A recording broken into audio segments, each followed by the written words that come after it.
Hello, friends, and welcome to your $1 Million Message. This is Tiffany Stout from the Austin, Texas area with your Wednesday Wisdom, and I am home from an incredible time at seminar. It was amazing. I know some of you are still there and wrapping it up, and man, what an incredible time it was. I brought home a little bit of strep throat with me, so that's not fun, but, I think that's sometimes how the enemy works, is like when you are just so fired up, he steps in the way just to see how determined you are and how committed to your goals you are. And so I wanted to talk to you today about things that you can control and the things that you cannot control. Because clearly when you get sick, that's something you can't control, no matter how well you take care of yourself. I have not been sick in almost 4 years. It's pretty amazing, especially with 4 kids who bring home every germ known to man. They have been sick over and over again, and they're just like, Mom, what is up with you? You're made of steel. And I don't know, nobody's even sick right now, and somehow I got strep throat. So go figure. But that's how it is in life sometimes. Just sometimes things happen. They happen around us. They happen to us. And we have to determine and really evaluate what we can control and what we cannot control. And this especially, I think, helps us with our emotional management, and it helps us in our business and life and just everything that we need to do when you realize there's some things that just are out of your control. That has somewhat been the theme of my summer. I'll explain more about that in another message, but really it is just about trusting the Lord in every way, in every step, and just knowing that we are not the ones in control.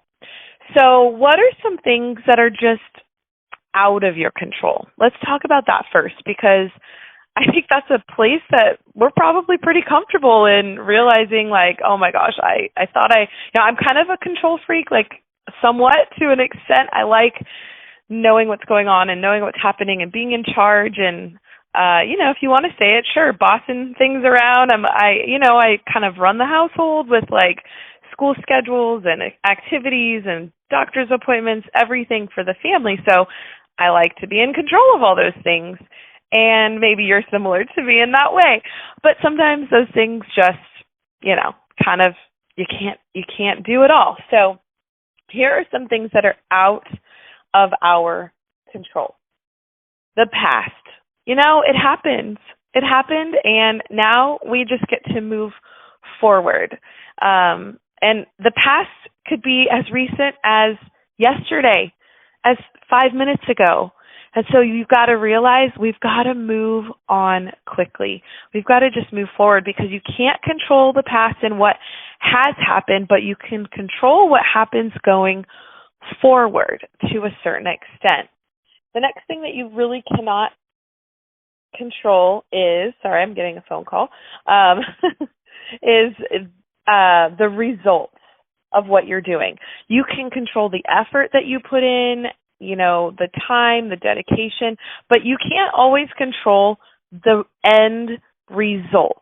And I think that when you know that going into something, that helps give you perspective. It helps set your mind straight, knowing, hey, I'm going to do the best I can. I'm going to give it the best I've got, and I'm going to leave the results up to God. And then, oh my gosh, you feel so much more at peace with the end result, knowing that God has you exactly where you're supposed to be. The next thing you can't control is the future. I know we talked about the past and leaving that there, but we also can't control the future. We can control what we do to get the outcome and the results that we want and that we desire, but we can't control whether they happen and whether it comes together, right? Whether we get the result. So knowing that, I think, is really freeing. It is such a release to know, hey, I can't control the future. I can control what I do to get where I want to be in the future, but I can't control where I land. And then other things we can't control are what other people think of us. What other people think of us is none of our business. And one thing that I have always heard and that I love is that we wouldn't be so concerned about what other people thought of us if we realized how seldom they do. They really aren't thinking about you or me or anybody else besides themselves. Every one of us is so concerned about ourselves and what we're doing and what blah, blah, blah, all the things about ourselves that we don't really have that much luxury of time to stop and think about all the other people around us. And so just know that other people aren't stopping to think about you either because they're too worried about themselves. And that leads me to the last thing is just worrying about something that's out of your control is worrying about other people's opinion. So not just what they think of you, but what their opinion of you, what their opinion of you is. And really, when you are more concerned about what God thinks of you, you will care so much less about other people's opinions of you because in the end and the beginning and the middle, it doesn't matter. It doesn't matter what other people's opinions of you are. Really? I mean, I know that's hard for some of us, especially if you're a people pleaser and you worry a lot about what other people think of you and what their opinion of you is, but I have to just let you know and just give you permission to let that not matter to you. Because these are the things that you can control. You can control your words. You can control your thoughts. You can control your actions. And you can control your response to others. You can control your self-awareness and your self-discipline and your self-belief. And you can control how you treat others, but you can't control what they think of you. So I feel like this is so, it just really just gives such a peace and calm when you realize there are some things that are out of your control. There are some things that are in your control. And when you control what you can control, then you don't have to worry about all the rest. It just feels so good. And so I wanted to share just in closing the story. If you watched the Olympics yesterday, I am going to give a spoiler alert because I am going to spoil it this time. I chose not to last week, but I am going to today. So if you don't want to know what happens in men's track in the 1500 meter, you can stop listening now because I'm going to give the spoiler if you didn't see it yet. But it was so awesome watching the men's 1500. So that's like 4 laps, a mile, I think, something like that. So I'm not like a track expert at all, but I do love watching them run because I do love running. And man, these guys are flying. They're running fast. But what I found was so interesting, and my family did too, was at the beginning, they did like a little bio on the 2 top guys kind of in the running, no pun intended, but the 2 guys in the running for like gold medal, right? Like the 2 guys that were favored to win and expected to win. One of them was the Norwegian who won gold in Tokyo 4 years ago. So he was kind of favored. Jakob was favored. And then they talk about the British guy. And now he is favored. He was favored because he won the world championship in 2023. So it was kind of like down to these 2 guys. And they did this little like bio sketch piece before the race about these 2 guys, and they're just both talking trash about each other. And I thought, oh my gosh, this is like the opposite of everything else that I've seen in the Olympics and the Olympic spirit and everyone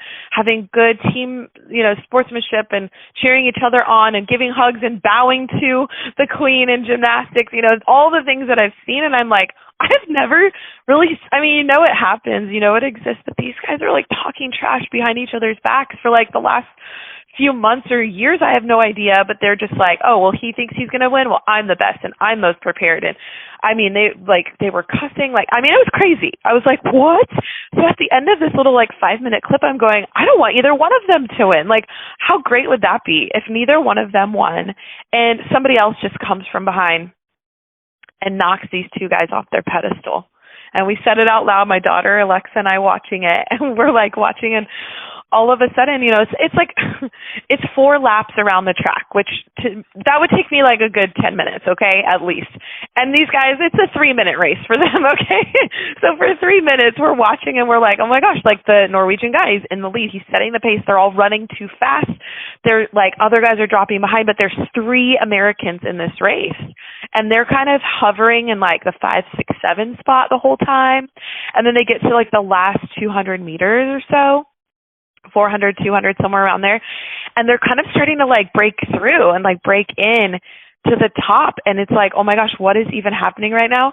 And then like this one American comes in and he tries to kind of take the inside track away from the Norwegian, and the Norwegian kind of nudges him out. And you're like, what in the, oh my gosh, like what? And we're just like, they're coming down to the final stretch. The final stretch, you guys. And the Norwegian and the British guy are so focused on each other.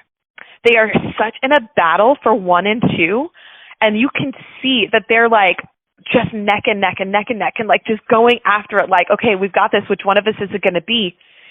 And little do they see Cole Hawker from the United States come in on the inside. He sees his opening. He sees that window, and he takes advantage of the opportunity. And he has the best finish.